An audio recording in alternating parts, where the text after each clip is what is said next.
The future is already here. It's just not evenly distributed. If you've been paying attention and really leaning into the momentum, you would notice the accelerated curve that we're on right now, and you would be seeing the breakthroughs that we're having, like real scientific, technological breakthroughs that are coming out on a daily and weekly basis. Like just in the past week, it's hard to completely wrap your head around all of the advancements that we have made just last week. It's actually kind of profound how fast things are moving right now. GPT 4.5 came out, which people have bad sentiment on this model. It's actually quite good. If you really look at the jump that we've made just in the pre-training paradigm, that is profound. Here's a little graph. You can see the jump from 3.5 to 4 to 4.0 to 4.5. The pre-training paradigm isn't tapering off. It is actually accelerating, which is something I didn't quite expect, to be honest with you. I was expecting the jump from 3.5 to 4 to 4.5 to be tapering off over time, but the jump from the first 4 model to 4.5 is actually like double that of 3.5 to 4, which I was not expecting. And even furthermore, from 4.0 to 4.5 is bigger than the jump from 3.5 to 4. If that doesn't say the state of where we are at right now, I don't know what does. And I know GPT 4.5 is a little expensive. If you look at GPT 2 that was out only years ago, it cost hundreds of thousands of dollars to train GPT 2. Today, it costs $100. That is it. Just $100 to train GPT 2 today, when it cost hundreds of thousands before. So expect a 1000x decrease in price on GPT 4.5 over the next few years, and then we'll be able to use that compute to train even more powerful pre-trained models in the coming year or two. Things are accelerating. I know it didn't look amazing on the first glance. It actually is. Now all we need to do is apply the test time compute magic, the inference scaling, the chain of thought with this model, and you'll get some profound emergent capabilities that nobody would really be expecting. Dario Amodei has actually been saying that we're going to have some models that are capable of creating theories similar to general relativity in 2026. I kind of see what he's talking about now. Before I was like, that sounds a little crazy, maybe 2027. I kind of see it now. I could see why he says that. These models are getting quite impressive. If we have another scale up in pre-training and we let that thing think, definitely we're going to have breakthroughs of that magnitude.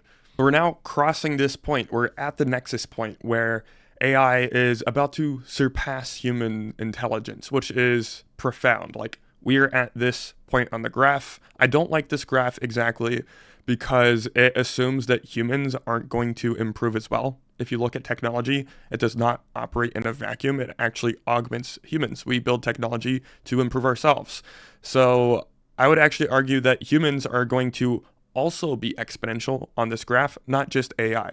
That being said, I do think things are going to change a lot over the next few years, and people aren't really prepared for it. If you look at some of the breakthroughs we're having with brain-computer interfaces, even non-invasive brain-computer interfaces, there is now research being done for man-machine symbiosis, meaning the AI models are learning how your brain waves work, how your brain works, and it interacts with your brain in a completely intuitive way.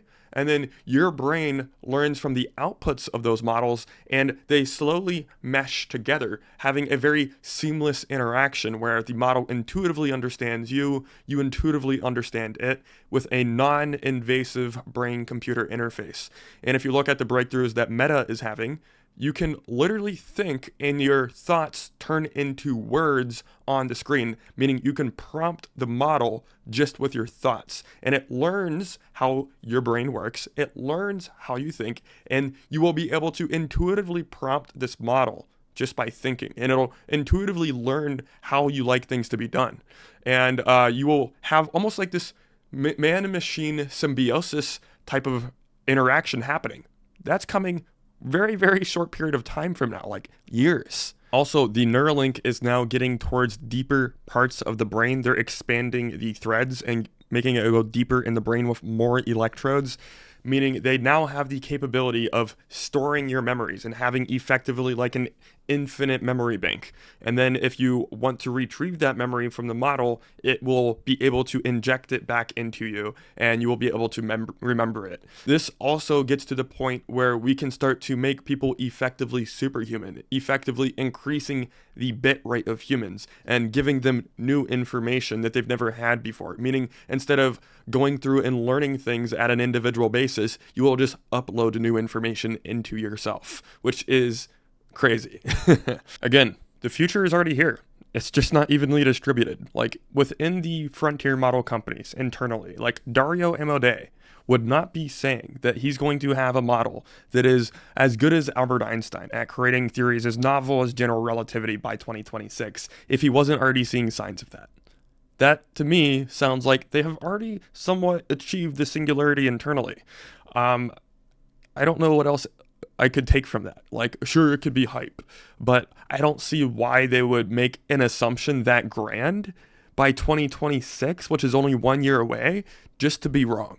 It would be very unwise to do that because all it's going to do is deflate the amount of traction, the amount of traffic to their product. All of those people are going to be like, okay, this guy's just a hype man. I'm going to use a different product that's actually capable.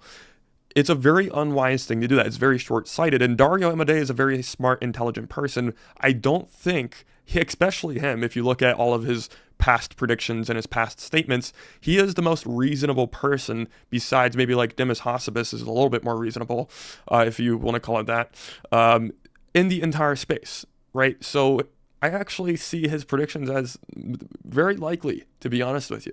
By 2026, having models that are that capable isn't very far out there, especially considering that Google has already released an AI agent that is like a co-scientist to help scientists come up with novel hypotheses and conduct novel experiments to gather novel data. This is something that we already have. Like Google already released this, unfortunately only to the scientific community, which I'm not a big fan of. I think everybody should be getting access, but at the same time, they might not have enough compute to serve everybody. But nonetheless, this is a obviously very powerful model, and we haven't even gotten to the big boy models yet. Like, once as we get to GPT 4.5 level models doing this, things are going to go much faster. But nonetheless, let's cover this article. Professor Jose and his team at Imperial College London had spent years working out and proving why some superbugs are immune to antibiotics. He gave co-scientist, a tool made by Google, a short prompt asking it about the core problem he had been investigating, and it reached the same conclusion in just 48 hours.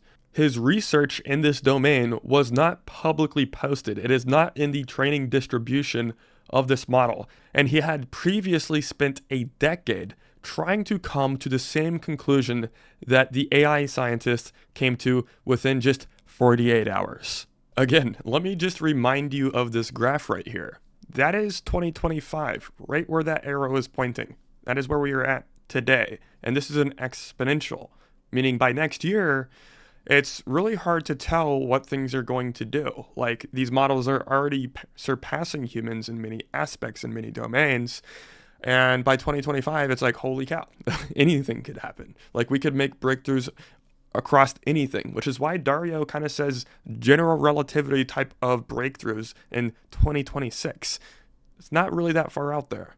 And we also have people like Elon Musk saying that we are about to experience one of the most critical points in all of evolution, all of life on Earth. A top 10 in all of life on Earth, over 3.8 billion years. And we're about to live through one of the biggest transitions of all of life on Earth. Here's him saying that. Look at, say, what are milestones that would perhaps be in the top 10 from it, and from the general standpoint of evolution in general. You'd say like there would be single-celled life, multicellular life, differentiation into plants and animals, life going from ocean to land, mammals, cognitive function in mammals, that's like humans. Then it would be life becoming multiplanetary, and digital superintelligence would fit on that. Again, the future is already here. It's just not evenly distributed. Like, this is imminent. This is something that is happening today. The best thing we can do as individuals is really lean into this technology. If you're not feeling the acceleration, if you're not feeling like your skin is about to rip off your face because you're accelerating so fast, you're probably not leaning into the technology all the way, or you're not leaning into the correct areas. You really should be feeling it by now, because I know I do, and the people in my community do as well. There's a lot of stuff happening very quickly, and the people who are really adapting are already feeling it because they're already living in the future. We already are operating in this paradigm. We're already operating with this technology. We're already playing by the new rules of the game. And that really just projects us forward. Like, we literally feel the acceleration ourselves. We can literally be thrusted forward into everything that is happening. And we kind of have this initial condition, this position in this wave. We're like, catch it super early. I think that is the best thing anybody can do right now, is kind of like realize what is happening. This is an evolutionary technology in the true sense of the word. The best thing we can do is adapt and adopt early. It's really hard to overstate how profound this is going to be, which is kind of why I'm such a big advocate on this YouTube channel for like being in a community or building communities yourself, or having a strong network of people who are really trying to adapt with this technology, adopt the technology, and build the future.